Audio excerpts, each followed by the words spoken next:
রংপুর সদর উপজেলার ১ নং মমিনপুর সরকারি প্রাথমিক বিদ্যালয়ের ম্যানেজিং কমিটির সভাপতি সাক্ষ্য জালিয়াতির মাধ্যমে ব্যাংক থেকে অর্থ উত্তোলন করে আত্মসাৎ করার অভিযোগ উঠেছে প্রধান শিক্ষিকার বিরুদ্ধে। এ ব্যাপারে রংপুর জেলা প্রশাসক, সদর উপজেলা নির্বাহী অফিসার ও সদর উপজেলা প্রাথমিক শিক্ষা অফিসার বরাবর প্রধান শিক্ষকের বিরুদ্ধে অনিয়ম ও স্বেচ্ছাচারিতা উল্লেখ করে পৃথক পৃথক লিখিত অভিযোগ করেছে বিদ্যালয়ে কর্মরত সকল শিক্ষক শিক্ষিকা ও স্থানীয় ব্যক্তিরা। অভিযোগ সূত্রে জানা গেছে, ওই বিদ্যালয়ের প্রধান শিক্ষিকা মোসাম্মদ নাসিমা আক্তার সভাপতির স্বাক্ষর জাল করে সোনালী ব্যাংক কাচারীবাজার শাখা হতে চেকের মাধ্যমে টাকা উত্তোলন করে আত্মসাৎ করেছেন। তিনি ২০২৪ সালের ২১শে এপ্রিল বিদ্যালয়ে যোগদান করার পর হতে সঠিকভাবে পরিচালনা না করে বিভিন্ন অনিয়ম ও দুর্নীতি করেই যাচ্ছেন। সরজমিনে গিয়ে জানা যায়, অভিযুক্ত প্রধান শিক্ষিকা স্কুলে নেই।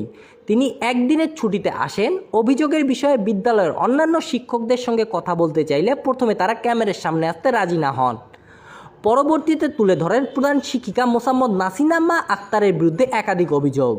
তিনি বিভিন্ন সময় শিক্ষকদের বেয়াদব, চোর প্রভৃতি গায়ের রং নিয়ে বর্ণবৈষম্যমূলক মন্তব্য, স্বামীর বেতনের সাথে সহকর্মীদের বেতনের তুলনা করে কটূক্তি, শিক্ষকদের পারিবারিক আর্থিক অবস্থা নিয়ে তুচ্ছ করা, বিদ্যালয়ের ল্যাপটপ ও মাল্টিমিডিয়া নিজ বাসায় রেখে শিক্ষকদের ও শিক্ষার্থীদের ব্যবহার করতে না দেয়া, বিদ্যালয়ের কর্মঘণ্টা শুরুর আগে স্বাক্ষর করে চলে যাওয়া, বিদ্যালয়ে উপস্থিত না হয়েও পূর্বের ও পরের দিনের স্বাক্ষর একই দিনে করা, অস্থায়ী গৃহ নির্মাণ, ক্ষুদ্র মেরামত, স্লিপের অর্থসহ বিভিন্ন বাজেটের অর্থ আত্মসাৎ, বিদ্যালয়ের কমিটি গঠন, স্লিপ প্রণয়ন, কর্মপরিকল্পনা ইত্যাদি কোনো বিষয়ে সহকারী শিক্ষকগণের সাথে আলোচনা না করে এবং কোনো রকম স্টাফ মিটিং না করে তিনি সকল দায়িত্ব নিজের ইচ্ছামতো গ্রহণ করেন।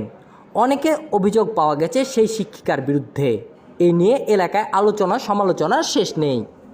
আমি মমিনপুর ১ সরকারি প্রাথমিক বিদ্যালয়ের সাবেক সভাপতি ছিলাম।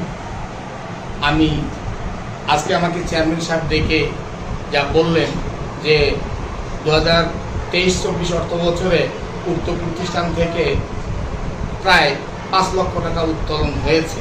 সে প্রসঙ্গে যখন জানতেছে তখন আমি বলি যে আমার স্বাক্ষরে তো আমি কোনো স্বাক্ষর দেইনি, ব্যাংকের কোনো চেকে কোনো স্বাক্ষর দেইনি, শুধুমাত্র বিগত কমিটিতে আমি থাকা অবস্থায় উক্ত প্রতিষ্ঠানের অফিস সহায়ক মোহাম্মদ জাকারিয়া আলমকে একটি সোনালী ব্যাংকের ব্যাংক অ্যাকাউন্ট কার্ডে আমি সিগনেচার দিয়েছিলাম, যা যৌথ অ্যাকাউন্টের ক্ষেত্রে প্রযোজ্য হয়।